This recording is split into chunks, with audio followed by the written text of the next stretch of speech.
A história do profeta Jeremias. Às vezes parece uma coisa tão distante. Não é verdade? Mas e se a gente pensar que ali, naquela história, tem um guia atemporal sobre liderança, sobre caráter e propósito? Pois é exatamente isso que vamos explorar hoje. O que a vida de Jeremias nos ensina sobre o que realmente significa ter um chamado divino. Para começar, vamos mergulhar na primeira lição deste estudo. É aqui que a gente encontra os alicerces de tudo, sabe? Os conceitos de vocação e de propósito divino. Dá para pensar nisso como a fundação, a base onde toda a liderança de verdade é construída.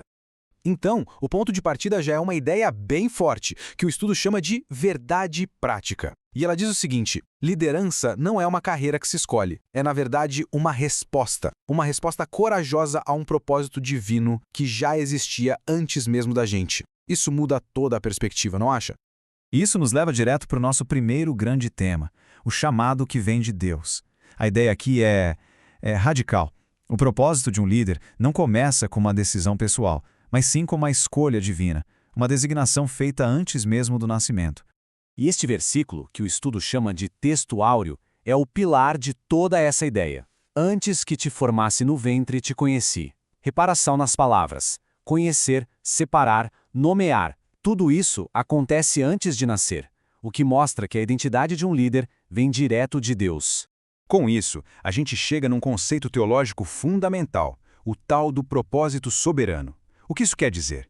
Quer dizer que a vocação de um líder não tem a ver com currículo, com a idade ou com talento. É uma questão de identidade. Uma identidade que Deus concede como parte do seu plano eterno. Mas é claro, quando uma pessoa se vê diante de um chamado tão grande assim, é natural que surja um conflito interno. Uma sensação muito humana e, para muita gente, bem familiar. Aquele sentimento de não ser bom o suficiente. Então, o que acontece quando o divino encontra o humano? Bom, a reação mais comum é a dúvida. É aquele momento de olhar para dentro e só conseguir enxergar as próprias limitações. E a resposta de Jeremias é a cara dessa inadequação. Não sei falar, sou uma criança.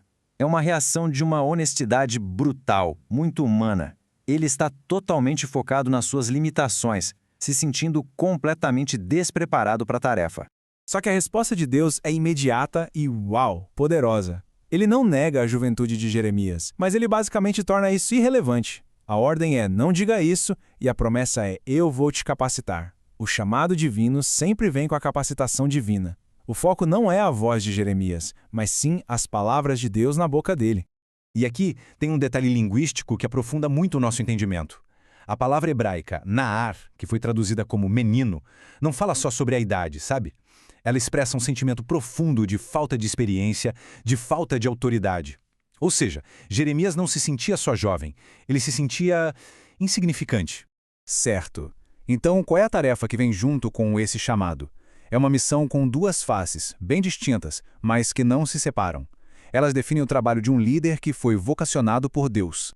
Olha só que interessante, a missão é dupla. Primeiro, é um trabalho de demolição. Arrancar, derrubar, destruir tudo aquilo que é falso e injusto. E só depois de limpar o terreno é que vem o trabalho de construção, edificar e plantar o que é verdadeiro e justo. Isso mostra pra gente que uma liderança fiel, muitas vezes, precisa primeiro confrontar o que está errado para só depois poder estabelecer o que é certo. Então, quando a gente junta todas essas peças, a gente chega no coração da questão.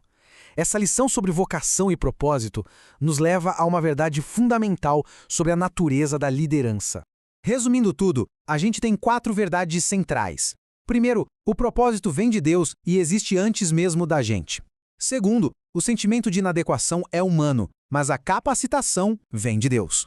Terceiro, a missão envolve tanto destruir o que é falso quanto construir o que é verdadeiro. E a mais importante de todas, liderança é sobre identidade, não sobre habilidade. Para terminar, fica aqui uma pergunta para reflexão. O modelo de Jeremias nos convida a olhar para o nosso próprio contexto, para a nossa realidade. Que estrutura falsa, seja na vida pessoal, no trabalho, na comunidade, precisa ser confrontada para que algo verdadeiro e duradouro possa ser construído? É uma pergunta poderosa para a gente levar daqui.